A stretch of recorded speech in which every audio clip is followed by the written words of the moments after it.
So, hello everyone, my name is David, like Maja introduced me. I come from Konopko Cooperative. Konopko is a Slovenian hemp cooperative which we founded in 2014. Actually 14 founding members, 15 enthusiasts founded this cooperative in 2014.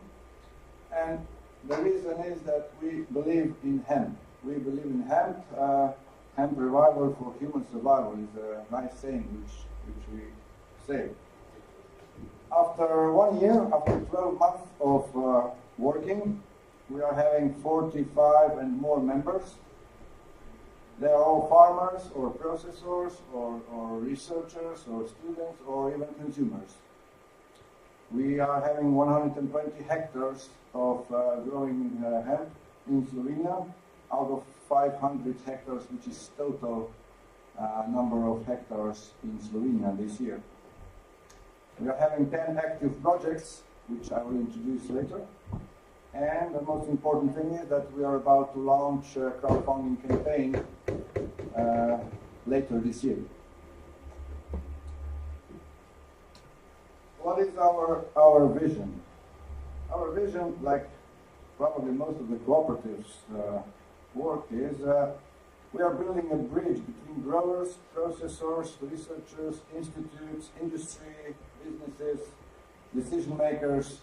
That is a bridge between everyone who is interested in hemp in Slovenia, obviously. And the main objective of our work is to generate new jobs, local jobs. We have 10 goals which we are really trying to achieve. One is the general promotion of hemp in Slovenia, which we are doing with some educational lectures, with presentations which we do among farmers, among schools. We are developing technical equipment for hemp production and processing. What we want to do is farmers to understand that sharing equipment and technology is much better and much more useful than having this technology by themselves. So I don't know how is the situation globally, but in Slovenia we have a really specific situation. Most of the farmers have 2-3 tractors, they have their own harvesting machine, they have lots of equipment because they are not used to share. So this is something that we really want to change, specifically because harvesting hemp is quite a challenge, and having proper equipment, proper machinery for harvesting would really enable lots of growers to do the harvesting properly and efficiently, of course. What we also want to do is to link urban city centers with the rural areas. We want to make direct contact from the growers through the cooperative to the consumers, to the end users, to the buyers. On the other hand, we are setting up operational units in rural areas. These would be facilities where support for farmers will be offered, where we will be buying crops, where we will be processing hemp. So these are units which are located in the rural areas.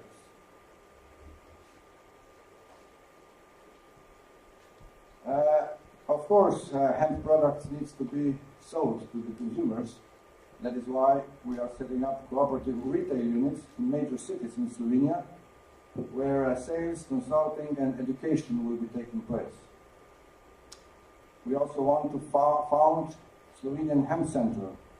We want to be a reference center for hemp in Slovenia. That would mean everyone who would be interested in hemp, either growing or processing or whatever, he could go to Konopko and get all the relevant information needed for all the questions that we have.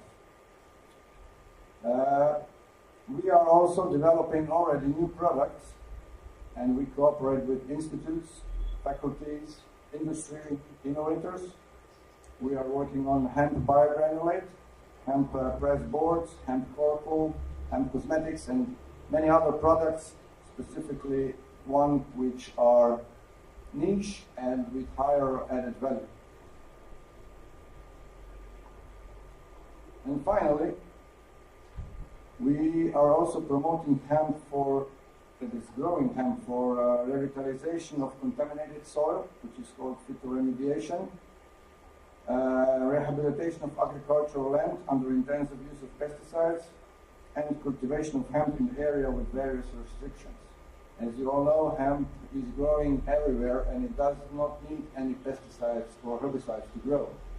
But on the other hand, we have lots of fields everywhere which are already more or less contaminated with pesticides, and hemp is being recognized as plant who can actually heal this type of contaminated soil.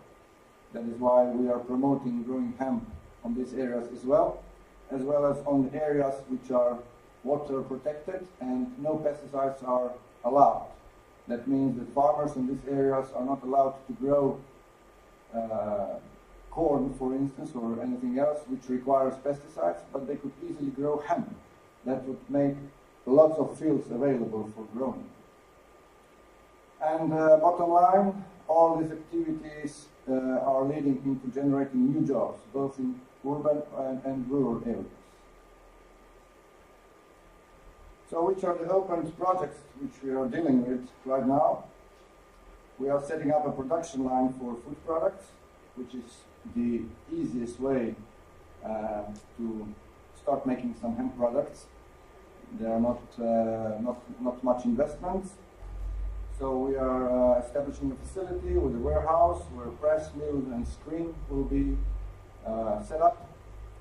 We are already doing quality control, because when you buy off crops from farmers, you need to have some quality control procedures so you can control the quality of the seeds and leaves.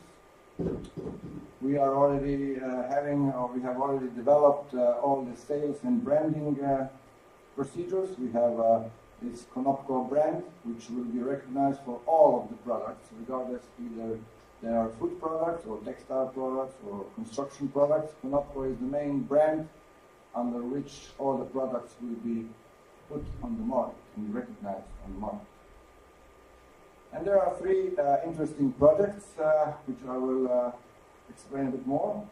Hemp toilet, hemp plastics, and crowdfunding campaign. Well, hemp toilet is an interesting project which we started this year. We have all the plans, all the designs and drawings ready. It's a compostable toilet. Actually, it's a house which is being built using hemp material, hempcrete, hemp boards, hemp plastics, as long as wood and other natural material as well, of course.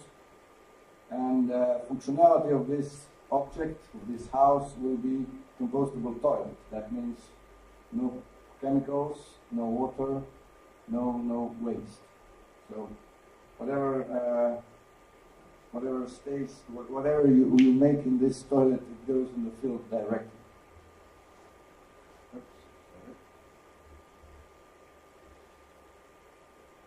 So this is how it looks. Of course, this is just a drawing, but we'll start doing this project within this year, latest in the spring. Here you can see four compostable bunkers, which are then disposable, so you can empty it and bring it to the field. And another view. Another interesting project is hemp plastic. Actually, this project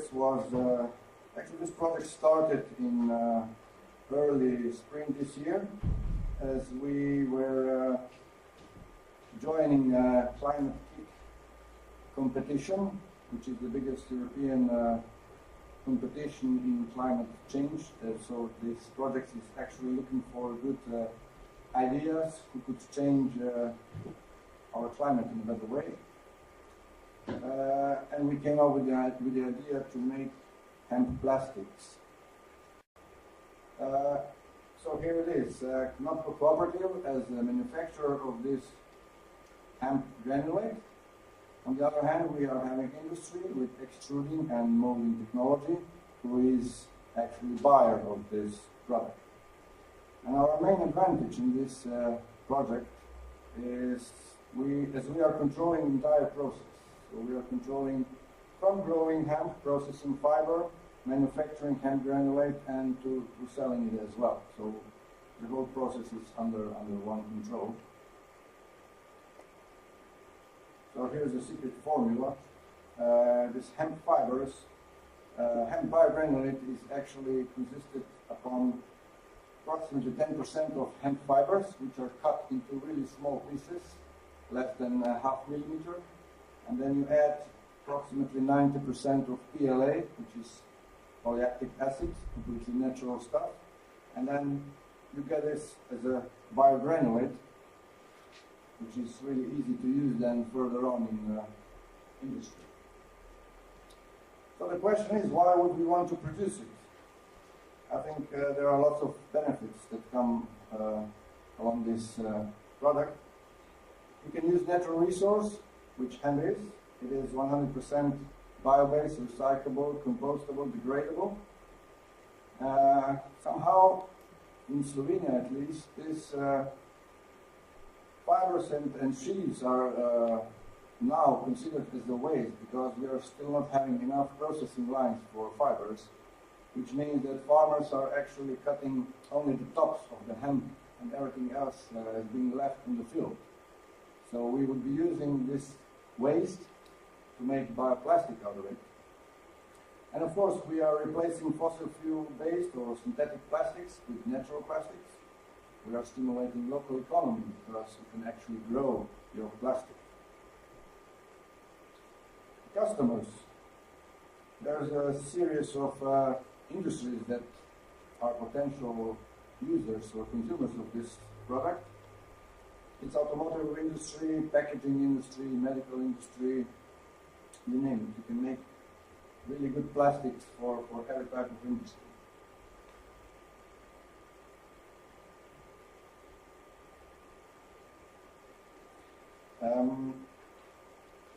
I think there's a slide missing, but no problem. I want to say something about the benefits. So why is this bioplastic better than some other type of plastic made from wood or coconut, for instance? Well, basically this bioplastic, that is hemp bioplastic, has a really huge value for eco-aware customers. You can use it and you can reuse it. It has a really good, excellent mechanical properties. These fibers are much more durable and stronger than the PP fibers. It has higher tensile module if you compare it to wood or coconut, and requires 10 times less energy to produce than the regular synthetic fibers. And customer that is the buyer of this hemp granulate can very likely enter new markets because automotive industry is constantly looking for new materials, and old and not biodegradable materials are being replaced by this better and more natural components. And of course, we are reducing CO2 footprint as well. And about the crowdfunding, the last project, we are raising funds for buying technology and crops after harvesting. We are offering some kind of reward, of course, for this project. Rewards will be mostly products and packages, some events, dinners, workshops, and at the end, the final reward for the donor will be the hemp sauna, which you probably already seen on the fair, and it's now being built up. Here's our website, konopko.si. It is partly also in English language, so you're welcome to check it out. I thank you for your time and listening.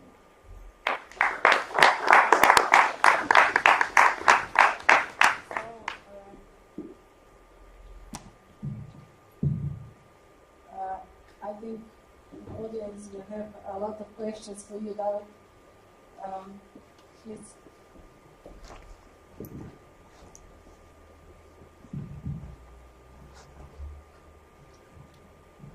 Hi Daniel, thank you for your presentation.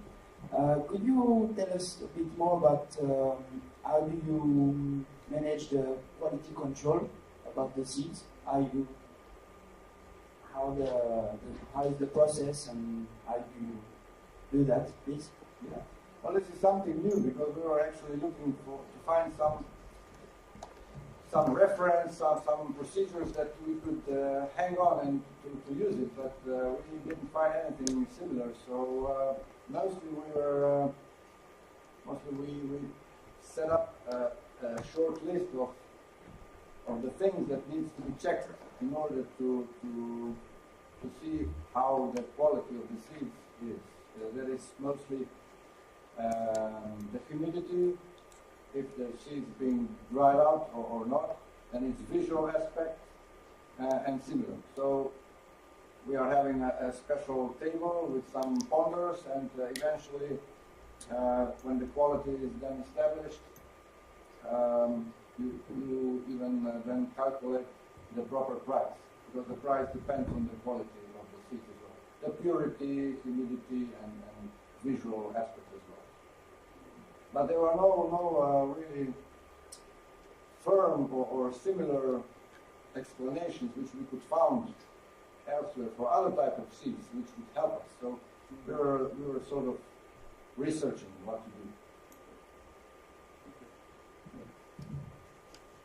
So, ideally, what I wanted to know is, because it's a cooperative, is the government your primary funding agency, or there are other private players too? You mean Funding for the operations of... yeah, well, government is stimulating this, but not funding directly.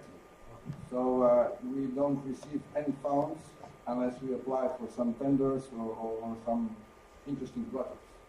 That is the thing. So basically now, within the last year, we all work 100% voluntarily. So no funding, no money received so far. I think this is one of the key moments of successful story. It's very impressive because usually even cooperatives at times get a lot of funding from governments for such kind of things. Yeah, we would love that, but we have to fight for these funds. And of course, it's also my philosophy. You have to build, or you have to develop such projects that can hold the finances by themselves. You shouldn't count on some European or national funds in order your projects to succeed. So your mathematics for the project, for the product,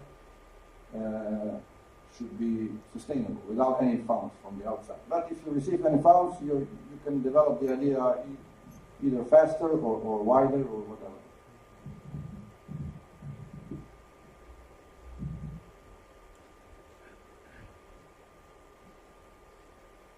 No more questions? Thank you. Thank you very much, David.